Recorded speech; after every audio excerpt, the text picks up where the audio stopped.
ஆந்திர மாநில தொழில் சங்க பிரதிநிதிகள், தொழிலாளர்கள், விவசாயிகள், விவசாய கூலி மக்களுக்கு ஒரு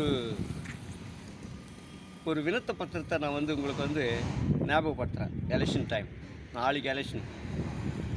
ஐயா, இந்த தேசம் மட்டும் இல்லாமல் எல்லா தேசத்துக்கும் நெசவாளர்கள் மொயிலாளர் என்ற முறையில் செங்கு மொயிலாளர்கள், அவர் ஜமீன்தார் மாதிரி, அவர்கள் படும் பாடுகள் நம்ம மானத்தை காப்பாற்றுறதுக்கு அவர்கள் ஆடைகளை தயார் பண்ணி எல்லா கம்பெனிக்கு போனாலும் அது சேல்ஸ் ஆகாமல் கரண்ட்டு பில்லு அதிகமாகி வரி அவங்களுக்கு அதிகமாக போட்டு அவங்கள சின்னாபரணமாக ஆக்கி அவங்க ஒருத்தர் 20 லட்சம் 30 லட்சம் 1 கோடி செலவு பண்ணி லோனுங்க வாங்கி அதுவும் தள்ளுபடி ஆகாமல் ரொம்ப நெசவாளர்கள் ரொம்ப நொந்து போயிருக்காங்க.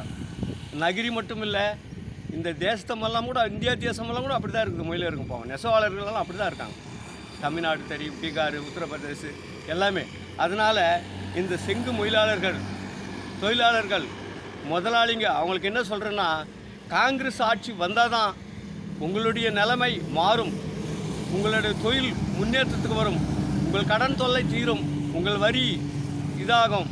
இப்போ மிஷினுங்கள்லாம் பார்த்தோம் நாங்கள் ஏகாமரி குப்பத்தில் எல்லாமே ரொம்ப டேமேஜாக இருக்குது. எத்தனை முறை வாங்கி போட்டாலும் நிற்கலை. அதுக்கு காங்கிரஸ் ராகுல் காந்தி என்ன சொல்கிறேன்னா, நான் ஃபஸ்ட்டு கையெழுத்து உங்களுக்கு வைக்கிறேன், உங்களுக்கு ஸ்பெஷல் ஸ்டேட்டஸ் நான் தரேன், உங்களுக்கு எல்லாமே தரேன், நான் 10 வருஷத்துக்கு தரேன்றாரு. இவங்க போய் 2 கட்சியும் இங்கே ஜெகன்மோகன் ரெட்டி, சந்திரபாபு இது வரைக்கும் லேட்டஸ்ட்டு வாங்கிட்டு வரல, பிரத்யேக ஹோதா வாங்கிட்டு வரல. இங்கே எம்பிங்களை ஜெயிக்க வச்சா அங்கே கொடுக்குறாங்க. நீங்களே பாருங்கள், பிஜேபி தான் ரிசர்வேஷன் எடுத்துருவான், எதுவுமே இருக்காது.